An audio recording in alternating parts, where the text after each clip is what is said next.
দীর্ঘ ৩ দিন ঘরে বসে থাকার ফলে আমার অবস্থা একদম নাজেহাল হয়ে যায়। যার কারণে আজকে বিকালে একটু বের হই। বের হয়ে আমি ক্যান্টনমেন্টে যাই। তো ক্যান্টনমেন্ট থেকে ফিরতে ৯টা বেজে যায়। তখন ডিসাইড করি আমরা বাইরে ডিনার করব। তো যেই ভাবা সেই কাজ। আমরা চলে আসি ধানমন্ডিতে। তো আমরা ধানমন্ডিতে এসে দেখতে থাকি কোন রেস্টুরেন্টে যাওয়া যায়। আমরা খুঁজতে থাকি যে কোনটা ভালো হবে। এর মধ্যে আমাদের টিমের বাকি ২ সদস্যদের রিকশাওয়ালা মামা আরেকটু সামনে নিয়ে যায়, পিলখানার দিকে নিয়ে যায়। তো তারা আবার ব্যাক করে। তারা ব্যাক করার পরে আমরা চলে যাই রেস্টুরেন্টে। দেন আমরা খাবার অর্ডার করি। দেন আমরা খাওয়া দাওয়া শেষ করি। তো এর মধ্যে একটা কথা আছে কি, কিছু মানুষ রেস্টুরেন্টে গিয়ে মানুষের ড্রেস আপ অ্যান্ড সবকিছু নিয়ে জাজমেন্ট করতে শুরু করে।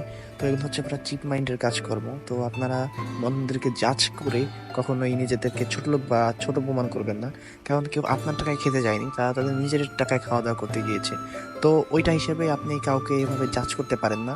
তো খাবার অ্যান্ড পরিবেশ মিলে সবকিছু মিলে একদম অসাধারণ ছিল, এক মাইন্ড রিফ্রেশিং একটা ব্যাপার স্যাপার। তো এরপরে আমরা বের হয়ে যাই অ্যান্ড রাস্তায় কোনো রিক্সাওয়ালা মামা যেতে যাচ্ছে না। আমাদের বাসা হচ্ছে মোহাম্মদপুরে। তো মোহাম্মদপুরে কোনো রিক্সাওয়ালা মামাই যাইতে যাচ্ছে না, কজ ওনারা ভয় পায়। অনেকেই ম্যাক্সিমাম ভয় পায় যে মোহাম্মদপুর একটা ভেরি ডেঞ্জারাস একটা এরিয়া। তো অনেকক্ষণ খোঁজাখুঁজি পরে 2টা রিক্সাওয়ালা মামা পেলাম। তো এক মুহূর্ত বিলম্ব না করে আমরা দ্রুত উঠে পড়ি অ্যান্ড রওনা হই বিখ্যাত মোহাম্মদপুরের উদ্দেশ্যে। মোহাম্মদপুর সরকারি কলেজের সামনে এসে আমাদের সাথে দেখা হয় বৃষ্টি মামার। ইলচে করে বৃষ্টি। কিছুক্ষণ ওয়েট করার পর বৃষ্টি থেমে যায় অ্যান্ড সিগন্যালটিও ছেড়ে দেয়। আর আমরা আজকের ভিডিও এখানেই সমাপ্ত ঘোষণা করি। বিকজ এর ভিতরে গেলে এটা মোহাম্মদপুর ভাইয়া, এখানে ফোন নিয়ে যাওয়ার উপদ্রব অনেকটা বেশি।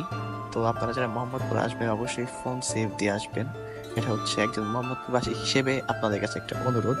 যদিও আগের থেকে অনেকাংশে কমে গেছে, তবুও সেফ থাকা অ্যান্ড সচেতন থাকা উত্তম।